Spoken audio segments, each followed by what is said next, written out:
Hi, I'm Tina Wanamaker, and I'm going to be chatting with you out of John chapter 19 today. In verse 1, it says, So then Pilate took Jesus and scourged him, and the soldiers twisted a crown of thorns and put it on his head, and they put on him a purple robe, and they said, Hail, King of the Jews! And they struck him with their hands. And Pilate went out again and said to them, the Jews, Behold, I'm bringing him out to you, that you may know that I find no fault in him. So this is after the betrayal of Christ by Judas in the garden. This is after he's been brought in. He has now been released to Pilate, and we find him here. What we're going to see is Pilate is trying to pacify the people, give them enough of torture of Christ so that he doesn't have to be crucified, is what we're seeing here. And so there is almost this confusion that we see in Pilate. One of the questions I was asking myself was, who's Pilate? What's happening here? Well, what is this interaction between Pilate and Jesus that's happening? What is it that Pilate's thinking? And we're also going to talk a little bit about what is it that how is Jesus responding to this? And we're going to answer a question today. And the question is, what is in the cup? And so, going back to the Garden of Gethsemane, when Jesus was praying and he said, Father, if it's your will, let this cup pass from me. And in one of the Gospels, it says that he did this 3 times, that he was saying, Father, if it's your will, let this cup pass from me. But if not, not my will, but your will be done. And so it brings the question, what was in the cup? And we find that answer of what was in the cup in John chapter 19. We're going to answer some of this today. Here is Jesus presented in Pilate's court in John chapter 18. They're given the choice. Do you want Jesus or to be released? There's a tradition. Okay, one prisoner can be released. Do you want Jesus to be released, or do you want Barabbas, who is a thief, a rebel, and a murderer, to be released? And they somehow chose for Barabbas to be released instead of Jesus the Christ. And what we see with Pilate is over and over and over, he's coming to the people and he's saying, I find no fault in Jesus. There's nothing that I can find in him.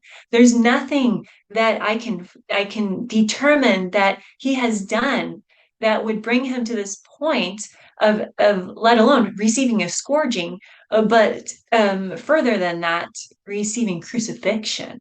There's nothing. He can find zero fault in Jesus Christ. And yet the people we see will not be deterred from their course. We understand that this was, in fact, the plan of the ages. This is the will of God, so that by the stripes of Christ, we are healed, so that a way could be made for the penalty to be paid. That's what's happening here. And so, again and again, we see, okay, for such a time as this, Pilate was here. For such a this. And what's interesting about Pilate is that after this, he's recalled to another area and he seemingly drops from the pages of history, never to be heard of again. And so it almost seems like this person, Pilate, was placed for this moment in time. Very interesting. So going back to the scripture here, Pilate, verse 4, went out again and said to them, Behold, I'm bringing him out to you, that you might know I find no fault in him. Verse 5, Jesus came out wearing the crown of thorns and the purple robe. And Pilate said to them, Behold the man. Look at this man. He comes out, he's bloodied, he's wearing the crown of thorns. Here he is. And Pilate says to them, Behold the man. In a seeming effort to inspire pity, just let him go, people. And they will not. Again, they will not be deterred. They will not stray from their course of seeing Jesus crucified. Moving on here, verse 6, therefore, when the chief priests and officers saw him, they cried out and they said, crucify him, crucify him. And Pilate said to them, you take him and you crucify him, for I find no fault in him. So here again, we see Pilate saying, basically, I'm washing my hands of this matter. I don't want anything to do with this. You crucify him. But of course, we know the Jews did not have power to crucify. The authority for capital punishment had been taken away from them, which is why they were there with Pilate to begin with. It had to be the Romans that would crucify Christ. So he says, you do it. I don't want anything to do. I find no fault in him. And the Jews answered him, we have a law, and according to our law, he ought to die because he made himself the Son of God. Verse 8, therefore, when Pilate heard that saying, he was the more afraid and went again into the praetorium and said to Jesus, where are you from? But Jesus gave him no answer. So we see that Pilate's becoming more afraid. So he was already afraid. He was already afraid. He was already fearful. Now, the question comes up, what was he afraid of? What was Pilate afraid of? Well, number one, the Jews. Pilate was a Roman governing authority, and he was set there to keep in place the Pax Romana, the peace of Rome. That's what he was there for. That's why he was there. Keep the peace of Rome. But I think perhaps it might be more than that. In this interaction that he has with Christ, perhaps he begins to have fear of crucifying Jesus. He finds no fault in this man. He's actually received a message from his wife of a dream that she had, don't have anything to do with him. And so these things have to, at some level, be playing in his mind. You know, he keeps going back to Jesus. Who are you? Where are you from? Did you say this? Tell me about this. And he's finding no fault in him. So perhaps the fear isn't just fear of the Jews, but also fear of what's going to happen to me if I crucify this man. Who is this man really? And the fear increases within Pilate. So he asks him, where are you from? And Jesus gives him no answer. Then Pilate said to him, verse 10, are you not speaking to me? You're not speaking to me now, Jesus? Do you not know that I have the power to crucify you and power to release you? This is very interesting. Jesus didn't answer him. So again, more questions. Why didn't Jesus answer him? Well, perhaps there was nothing to be gained in Jesus answering Pilate. Perhaps that's all it was, is that Jesus, in the same way that we as believers in Christ, followers of Jesus Christ, sometimes we don't give an answer. Sometimes we feel that the Holy Spirit is leading us to just simply be quiet because there's not going to be any benefit in our answer. These things were already going to come to pass. Jesus knew this. And perhaps he could see also that there was no benefit.